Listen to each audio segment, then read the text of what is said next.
Hello guys, good morning. Pupunta pala ako ng ministry ngayon para sa biometric. Schedule ko pala ngayon. Sa mga hindi pa nakakalam, ituturo ko sa inyo kung ano ang mga documents na kailangan nyo. Okay? At kung already approved na nga pala ang inyong mga residence cards sa ministry, ay pwede na kayo magpa-schedule para sa biometric sa ministry. Oo nga pala guys, sa hindi marunong magpa-schedule ng biometric, pwede kayong tumawag sa kanilang number gamit ang inyong mobile data.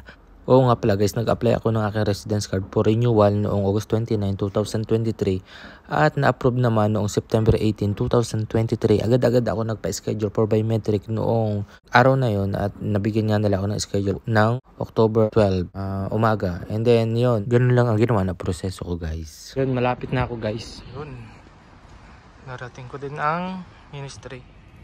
Hello guys, sarado pa, napaaga ako ng pagpunta pero maya alas 8 bukas na to, kaya mag-aantay ako hanggang alas 8. Ayun, at bukas na nga guys, ito ang number ko.